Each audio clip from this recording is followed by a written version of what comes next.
We give you praise. 2 Samuel, chapter 5. The mulberry tree. And it shall be, when you hear the sound of marching in the tops of the mulberry trees, then you shall advance quickly. For then the Lord will go out before you to strike the camp of the Philistines. So David did so, as the Lord commanded him, and he drove back the Philistines. May the Lord richly bless the reading of his holy word. May he sanctify it to our hearts. Amen. Amen. That it will be a light to our path, and a lamp to our way. Amen. Amen. For a little bit this morning, as the situation presents itself, I want to talk to you about the sound of marching in the tops of the mulberry trees. The sound of marching in the tops of the mulberry tree. When I was a little boy, but a lad of a boy, growing up in what I like to refer to as my Mama Hattie's house. You know, when I ride down the road, many times I pass by the old magnolia tree, and I envisage in my mind what the old house used to be. And sometimes it's in my mind, I just salute the lady, the honored lady who lived there. But when I was a little boy, lad of a boy, growing up in Mama Hattie's house, amen. And I say that because Daddy was gone back before I made 5. So I grew up, I was there till I was about 17 or 18. So it was definitely Mama Hattie's house. Amen. And no matter what none of the others say or tried to do, it was Mama Hattie's house. And nobody could ever make anything of it other than Mama Hattie. But nevertheless, on one of those rare occasions, when Mama Hattie decided that she was going to whip, we said whoop. She was going to whip me. She was going to whoop me. You know, and my sister Cora Lee, she almost cut her finger off. What? We had a mulberry tree. Okay. And when Mama said to Cora, go get a switch. Y'all remember switch? Yes, Lord. And instead of her getting a little switch or something, she gonna climb all up in the tree, the mulberry tree. Amen. To try to cut a limb or something. And ended up almost cutting her finger off. Wow. And suffice it to say, I never did get the whoop. Amen. I remember how well, Joyce, so many times climbing up in that old tree. I believe, not Katrina, what was the one back in the 60s? Camille took it. I think Camille took that tree. And but when I was a little boy growing up, I would climb up into that old tree. And out toward the east, I really didn't know which direction I was looking. I guess I knew the sun came up that way. But toward the east, I was looking out into the far distance. Sometimes I know now it was the voice of God. And it was like distant thunder speaking to me. And I've come to a place now in this phase of my life where God's voice is like he puts his mouth to my ear. My God. In the New Testament, I think it's Luke's Gospel, chapter 17, and verses 5 and 6, the apostles come to Jesus, and you'll remember it, they asked Jesus, they said, increase our faith. Y'all remember that? The disciples came and they said, asked Jesus to increase our faith. Jesus said unto them, if you have faith as a mustard seed, you can say to this, in this text says mulberry tree. In Luke 17 and verses 5 and 6, New King James, use the word mulberry tree. And say, and you can say to this mulberry tree, be pulled up by the roots and be cast in the sea. And say, the mulberry tree, the very roots of the tree, will obey the voice of faith. The mulberry tree will obey the sound of faith. The mulberry tree had a complex root system. They went everywhere. It was hard to uproot a mulberry tree because the root went everywhere. The mulberry tree, amen, can refer in its root system to something, a stubborn opposition, perhaps even resentment.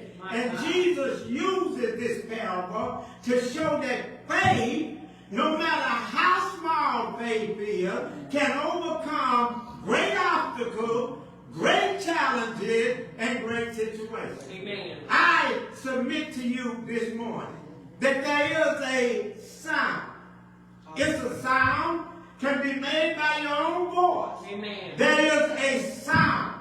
The word of God does not return to him void. Right. When that word comes out of his mouth, right, it reverberates and echoes in the earth, and a spiritual ear picks up the sound and speaks that sound. That's right. I hear the song. He said you didn't have to do it. And I can understand that on the human side. But on the other side, George, God had to do it when his word is out. That's right. Hey, y'all ain't working with it. That's what I'm saying. Hallelujah. He said with long life I satisfy.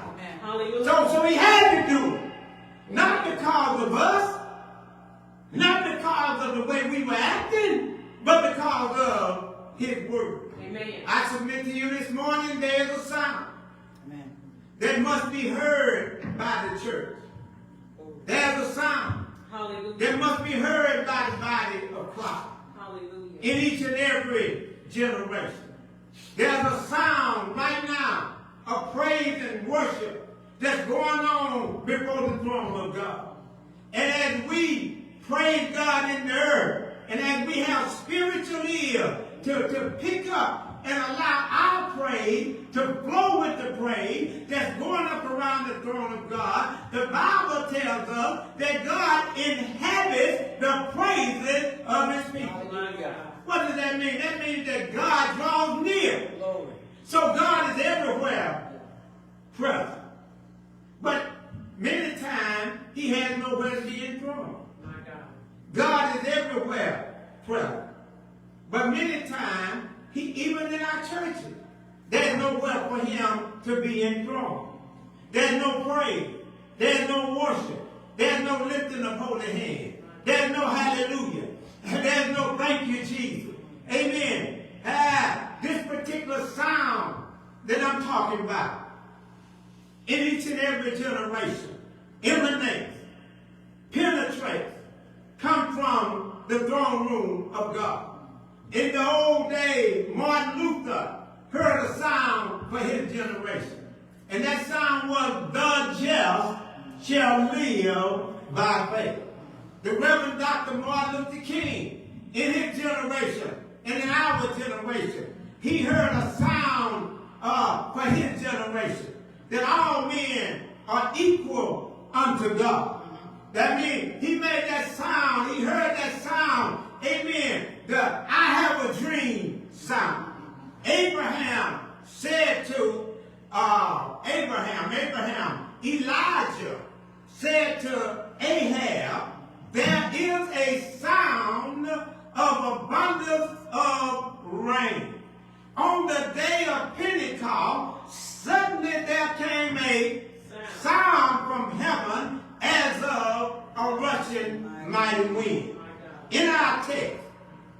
the sound of marching is heard in the top of the mulberry tree. There's a sound, y'all know, in the black church. Y'all familiar with the black church? Amen. There's a sound, Sister Gilda, in the black church. A sound that's unique to black preaching, unique to black churches. We call it the call and response. You know, in the black church, it's like, y'all ain't saying nothing. Y'all ain't talking to me.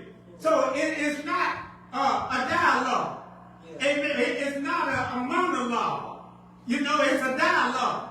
You get what I'm saying? Amen. When the writer John, amen, was in the book of Revelation, in I think it was Revelation 4. John said, after these things, behold, a door was opened in heaven. And he said the first voice, or the first sound that I heard was like a trumpet talking with me. And the trumpet was saying, come up here, and I'll show you things to come. Isaiah had already picked that up, and he said, cry aloud and spare not. Lift up your voice like a trumpet. Tell my people their transgression, and the house of Jacob their sin. Amen. Then the old preacher say, y'all gonna work with me, ain't you? Amen. The old preacher, amen, referred to this as he say hallelujah, and y'all say praise the Lord. Amen. He'll say thank you, Jesus, and y'all say thank you, Jesus. Amen. There's a sound that had to be made, mama, even in the church. Amen. I know that the black preacher has been spoiled. I'm talking about down through the ages. You see, because if you don't talk to us, we think you ain't with us. Amen. But many times we ain't saying nothing. Amen. So they ain't got nothing to respond to. Amen. But I tell you what, you ought to say amen to the truth anyhow. Amen. Can I get some help in here? David was instructed to wait until he heard the sound. Hallelujah. The sound of marching in the top of the mulberry. The basil or the poplar tree. Then and only then was David to act. Because then the Lord would have gone out before him to strike the camp, amen, of the Philistines. Look at the word in our text for marching. It conveys a supernatural signal. Amen. I like to refer to it as the divine footstep going out ahead of the army of Israel. Y'all remember when we first see this set is in the book of Genesis. When Adam and Eve had sinned, and when the only thing they had got was that their eyes were open. Amen. And the Bible tells us that Adam and Eve heard the sound. Amen. Of the Lord walking. That's where we get the divine footsteps. Amen. In the garden, in the cool of the evening. Amen. And Adam hid, and his wife hid themselves from the presence of the Lord. Again among the trees. Then the Lord called out to Adam and said, Adam, where are you?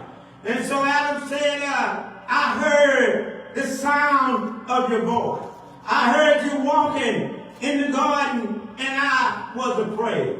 Amen. The emphasis in our text is not merely, however, my sisters and brothers, on marching. You know, it's just an audible sound. But the interest is on the emphasis is on the certainty of God's direct intervention. Amen. That you can count on God to move on behalf of his people. Hallelujah. Can I get some help in here? Hallelujah. Amen. David's obedience to this sign led to a decisive victory. Amen. This underscores for me the divine technology of dependence on the Almighty God. A joy, especially in the time of trouble. You know what? I understand somebody wrote a song, if I never had any trouble, and then I wouldn't know how to trust in God. Well, I wish that wasn't true, but you know, so many of us, as long as it's good, we don't really have time for God. It's only when we face situations and we face circumstances, amen, that we find ourselves leaning more, amen, on the arm of the Lord.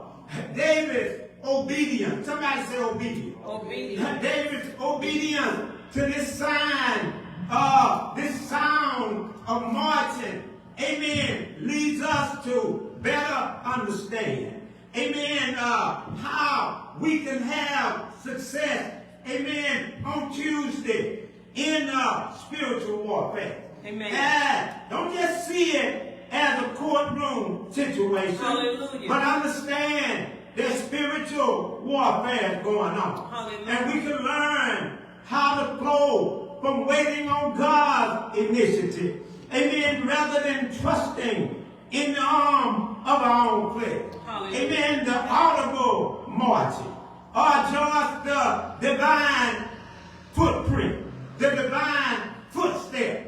Amen. In the top of the tree should teach us that God often goes before us. Come on here now. That God often goes before his people in unseen ways. When we don't see him, when we don't understand that many times God has already gone before us, calling for us to develop our spiritual ability to not only hear, but obey.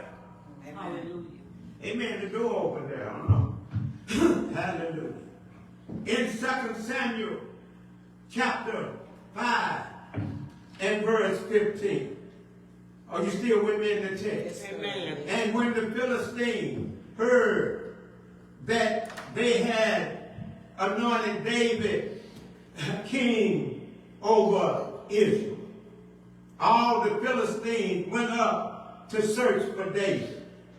And when David heard of it, he went down to the stronghold.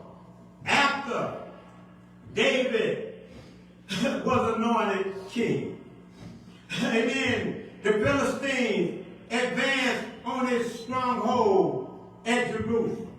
They arrayed themselves in force and they marched against David. After David is anointed king over all Israel, the Philistines viewed his growing power as a threat, and they attacked him. As long as David was little, as long as he was only king over Judah and Benjamin, he didn't pose a threat. But once he became king over all Israel, he posed a threat. The Philistines always come to put you in your place. The Philistines always come to put you in the perceived place they believe is your limitation. Wow. Down through the history of the black men in America, there were always those who tried to keep us in a small place. Even when we had, and you just hear about Black Wall Street, there were dozens of places like that. In Wilmington, in Alabama, in other places where black people achieved financial success. But many of them, they were bombed with planes and burned down. Why? Because black people were proving that we're not lazy, that we have initiative, that we can do. Amen. The Philistine, he don't have to have a color. He's one of the ones. He could be on your job. He could be in your family. They could be in government. They're the ones in system position, and they're there to keep you from your full potential. My God. They are searching for you. Why? Because of the anointing. You don't pose a threat. Brother Robert, it's the anointing. Yeah. That's why David said, you prepare a table for me in the presence of my enemy. You anoint my head with oil. My cup runneth over. All this in the presence of my enemy. Psalm 92:10 said, but my horn, my strength, you have exhorted, increased, like a wild oxen. And then he says, I have been anointed with fresh oil. I speak to you today, fresh oil. I say by the power of the Holy Ghost in this place right now. Hallelujah. Those of you that have that moment, lift up your hands. Right now in the presence of the Holy Ghost. Hallelujah. In the presence of the living God, wherever you are, you're able to do it. Lift up your hands and receive fresh oil today. Receive a fresh anointing today. Let the words of your mouth and the meditations of your heart be acceptable in the sight of the living God. Father, we lift up holy hands to you without wrath and without doubt. We bring this spiritual sacrifice, the fruit of our lips, giving glory and honor to your holy name. We thank you. Hallelujah. Hallelujah. For fresh oil. The anointing of Saul by Samuel caused Saul to be turned into another man. Amen. Whether you're a man or woman, the anointing of God on you today causes you to be turned into something in the image of God.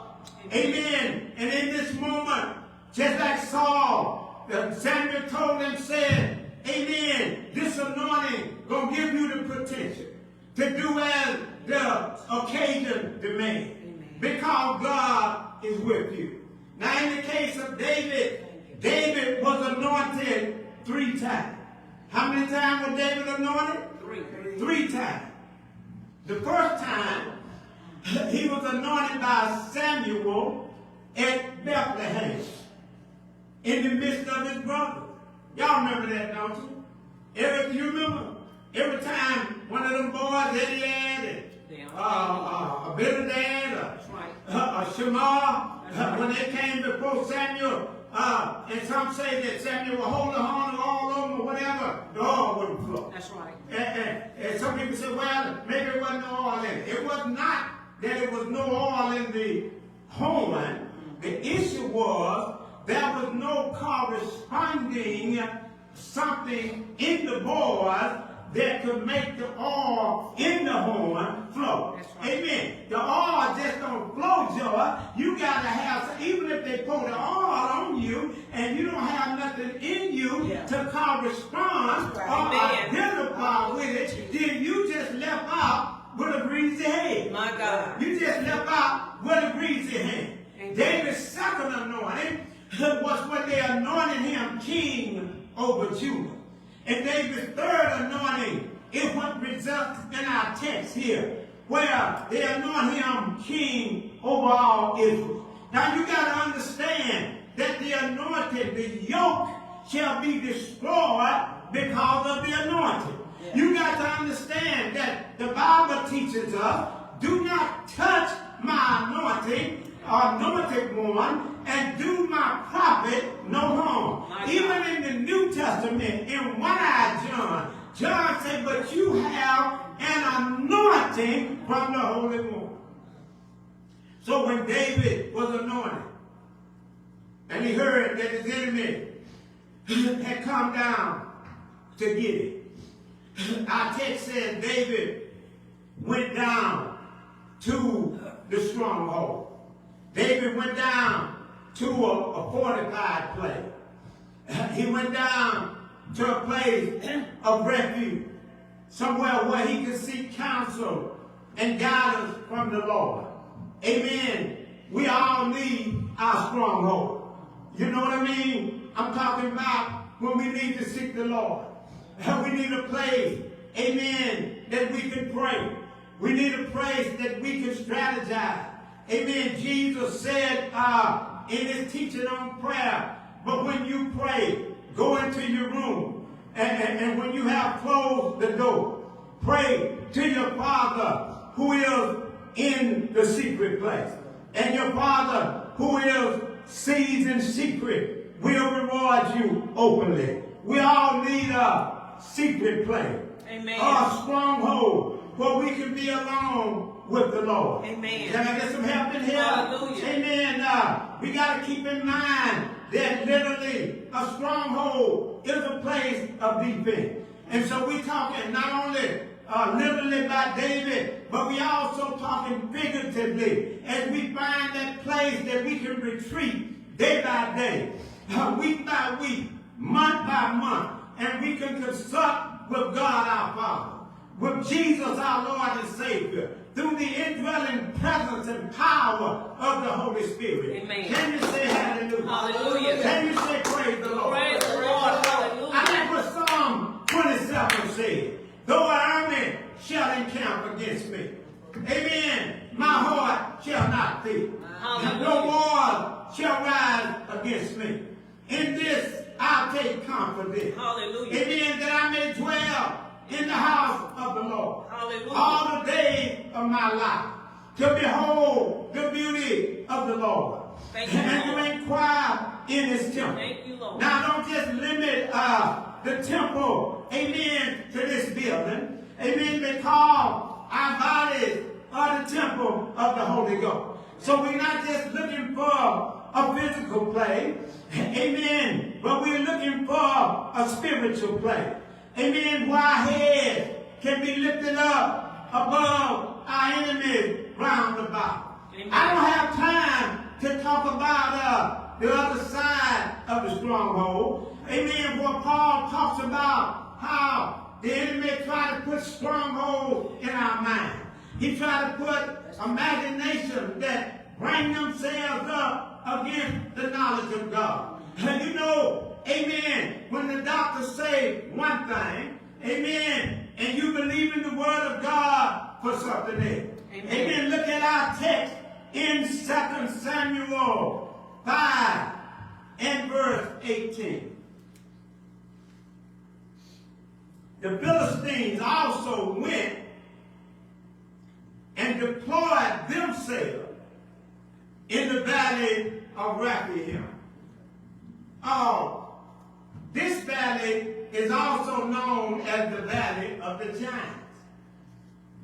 It was an area between the northern border of Judah and the southern border of Benjamin.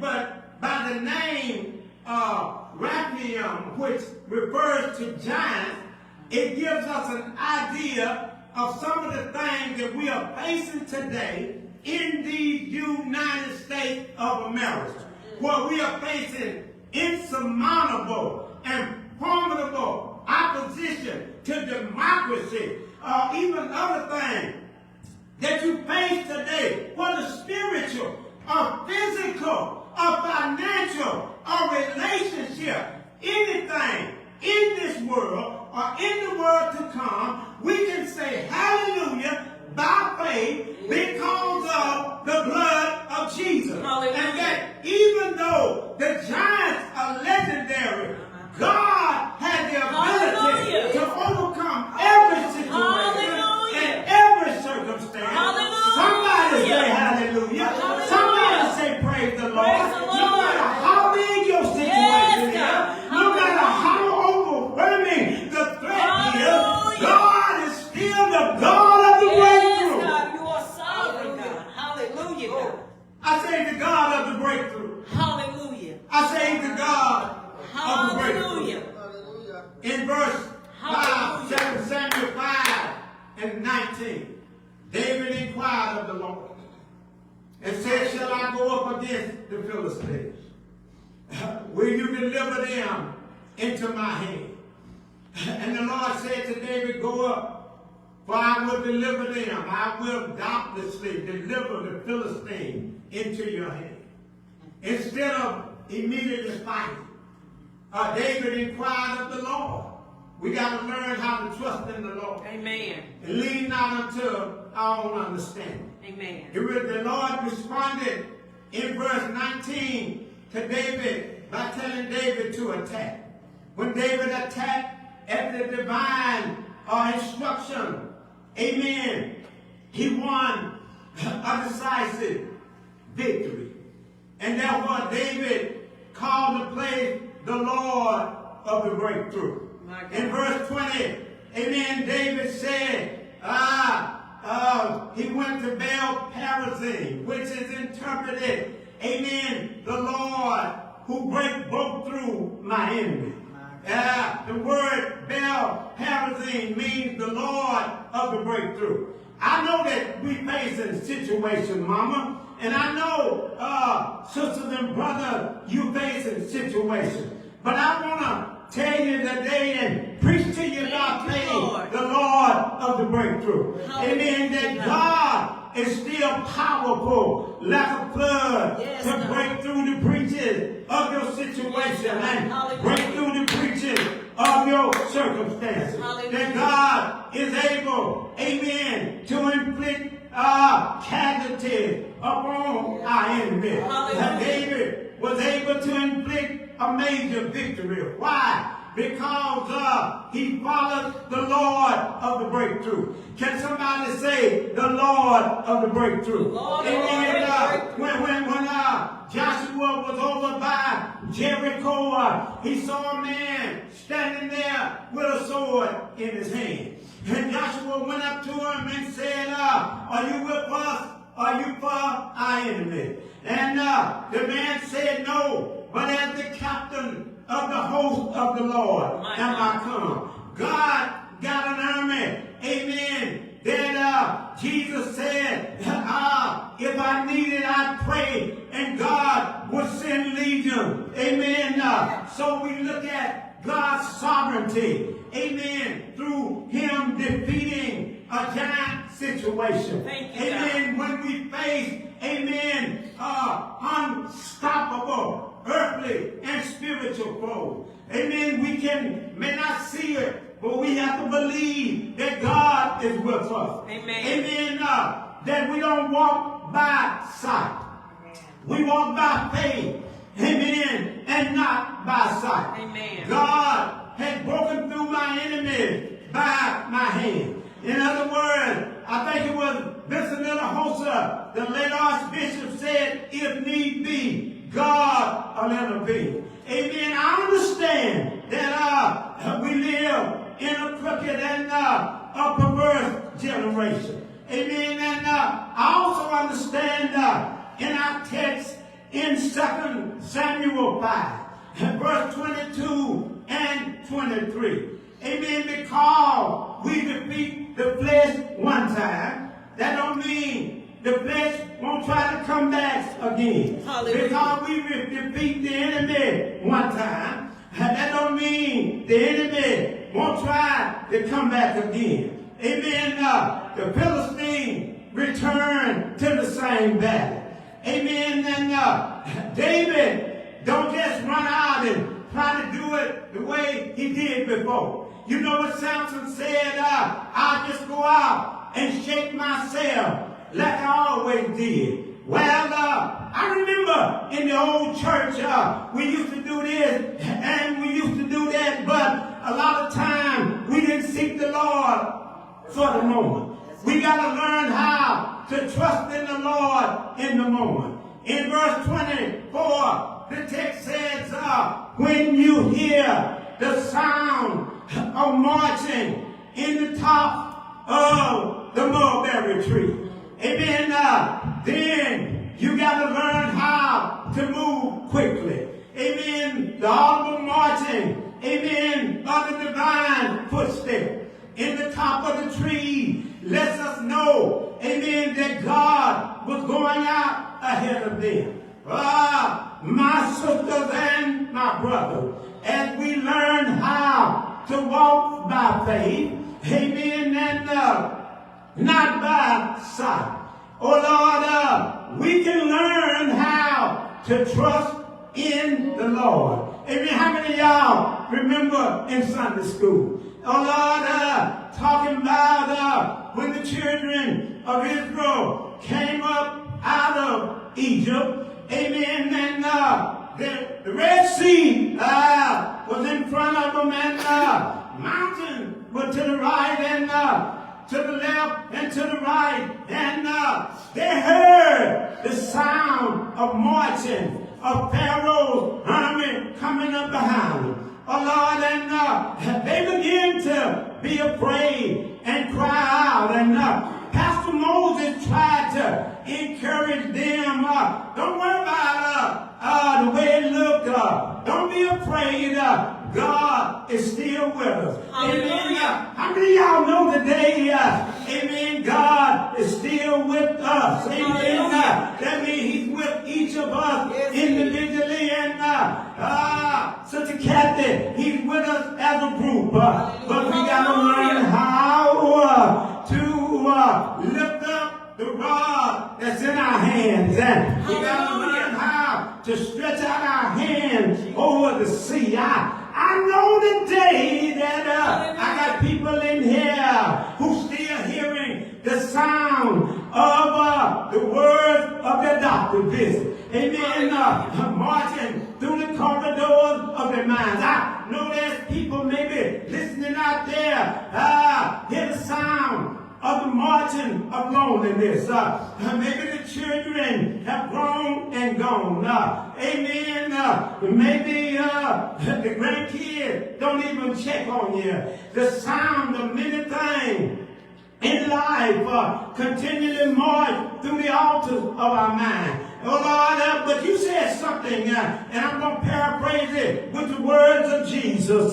Jesus said, my sheep hear my voice, and my sheep know my voice, and a stranger they will not follow. We gotta stop listening to the sound of strangers, things that raise themselves against the covenant of faith. We gotta learn how, amen, to live by faith, so that we can be spiritually ready. David was commanded to act promptly. There's a time when we need to wait on the Lord. There's a time when we need to pray. There's a time when we need to fast. But then there is a time when we need to be ready in order to move at an instance, to move in the moment. We need to be careful how we live. We need to be careful and walk wise and not unwise. We need to make the most of every opportunity. Why? Because we are living in evil days. We must not misunderstand, but we must understand the will of the Lord Jesus Christ. I want you to know that God has gone out before us. Jesus, amen, for the joy that was set before him. Lord, he endured the cross, and he despised the shame, and he's even more seated at the right hand of the Father. I'm glad today that, oh Lord, I understand that it ain't always the way we want it to be, and I understand that it ain't always the way we like it to be, but if I could get one or two people to just bear witness with me that God, he may not come when you want him. God, I wish I had somebody to help me finish this thing. He may not come the way we want him. He might not do it the way we want him to do it. But if there's anybody in the house can testify, my God, oh my God, he's a right now God. Want to do it, want to make a way, want to bring water in the desert, want to make a dry land across the river. Ain't the Lord able? Yeah! Oh yeah!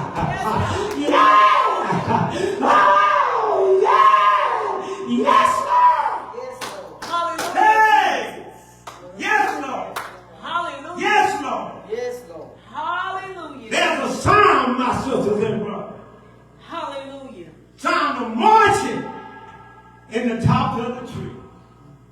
There's a sound of the divine footsteps in our hearts and in our lives. God is going out before us. He'll fight your battles. You'll stand still. Stand in faith. Thank you, Lord. Believe in the name of the Lord Jesus. Thank you, Lord. Hallelujah. Let's pray.